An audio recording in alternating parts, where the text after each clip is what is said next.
Hi everyone, Matthew McDowell here, part of the Xero team at MB+M.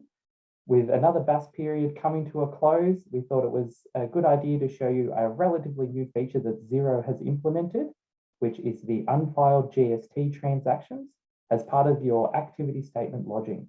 When you get to the end of the financial year and your GST is completely out, you may have had some transactions that you put into a previous BAS period that when doing it, you didn't think anything of it, but it's thrown out your GST recs throughout the year. So when you get to the end, your GST is completely out of whack, and then you have to go back and figure it all out. What Xero is aiming to do is ease that pain, so that as you go through each period, it'll let you know which transactions weren't included in the prior period BAS, so that you can bring them into the current BAS that you're doing. That way, when you get to the year end, hopefully there'll be little to no transactions that are throwing your GST rec completely out, and then you can be confident that you're lodging your required information to the ATO. So let me just give you a bit of a demonstration. So if we go up to accounting and your activity statement, or if you haven't saved it as a favorite, go into reports. And then we've got the activity statement just here. Now, this is available for all BAS users that are using the simpler BAS and ensuring that you've finalised the prior period. So what we can see here on the screen, unfiled amounts is available for this statement. So that means that we've gone in after the BAS period, after we've finalised the previous BAS and made some adjustments.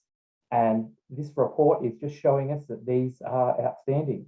So let's have a look. If we go to transaction by tax rate, we've got our usual report that shows us all our BAS transactions. But if we scroll down, it'll come to GST on expenses, unfiled amounts. And what we can see here is that there's a transaction that we've put in after we've finalised the previous BAS period, as well as some other expenses here. But if we jump in and have a look, we can see that, yes, this looks all right. Unfortunately, we've had to buy from North Melbourne a wooden spoon, and we've entered this transaction after the BAS period has ended. So in our activity statement, it's picking it up because what happened, it was dated on the 28th of June, but it was coded after the GST period was finalised. So Xero is just letting us know that there is a discrepancy between the GST that we've lodged and what we've still got to lodge. So now if we go back to up to the top and go back to the summary, if we're happy with that, we can see that, yes, those amounts were right.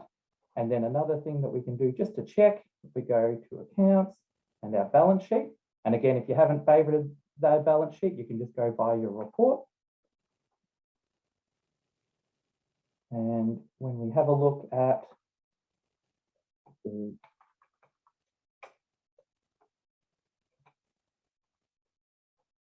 update, we can see that the GST outstanding on our balance sheet is 2,728. And then when we go back to our activity statement, we can see that that's the amount that's payable.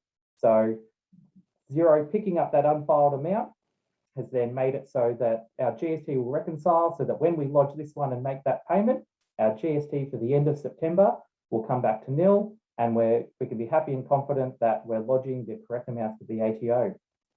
What you can do if you have any issues with that, if you're thinking, or if you know that you have included that prior, or when you're doing the reconciliation between this report and the balance sheet and it's still off, and you're confident that that amount was included, Xero has added the feature to be able to turn that off, which will then get rid of all those unfiled transaction amounts in this report, so that you can lodge it with just the transactions that are for this period, provided you're confident that those ones have already been included.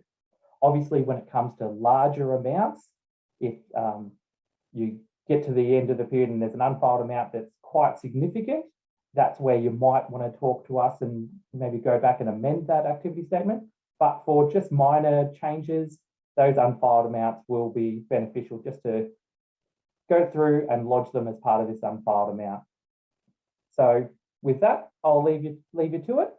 Have a great day. And just if you've got any further questions, don't hesitate to get in touch with your relationship manager at MB+M or any one of us, Laurie, myself, or any of the Xero team. We'll be happy to help with any questions that you've got.